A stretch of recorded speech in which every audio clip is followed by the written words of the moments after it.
contre Moscou. Un sommet du G7 qui doit également aborder les questions d'environnement. C'est l'occasion de rappeler que demain sera organisée la Journée mondiale des océans qui doit sensibiliser l'opinion au problème des déchets plastiques qui polluent nos fonds marins. Des opérations d'information et de pédagogie avaient lieu dès aujourd'hui à Paris, auxquelles ont assisté Jean-Baptiste Bouvet et Maud Gatineau. Opération de sensibilisation sur les bords de Seine. Là, on a un beau sac plastique. Bel exemple. Un sac plastique, première source d'une pollution bien plus vaste. Bouteilles, polystyrène, emballage. En moins d'une demi-heure, ce groupe de bénévoles ramasse 40 kilos de déchets.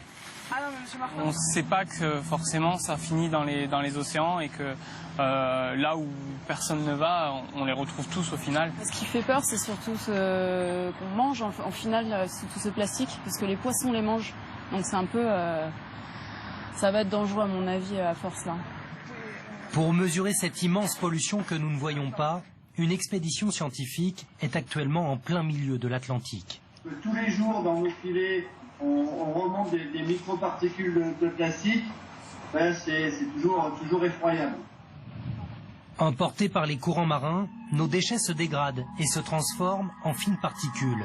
Souvent invisibles à l'œil nu, elles s'accumulent dans ces gigantesques tourbillons océaniques, rebaptisés soupes de plastique par la communauté scientifique. Ingérés par les animaux marins, ces microdébris pénètrent toute la chaîne alimentaire.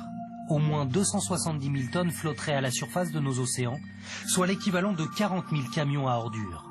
Les déchets mettent en danger la vie des océans. La faune, la flore qu'ils renferment et donc l'existence des océans eux-mêmes qu'il faut absolument protéger parce que les océans sont le principal régulateur climatique au monde.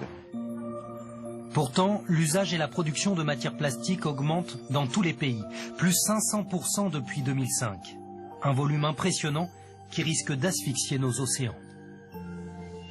Et puisque nous parlons d'environnement et de déchets polluants, rendons-nous à Marseille où les habitants d'un quartier nord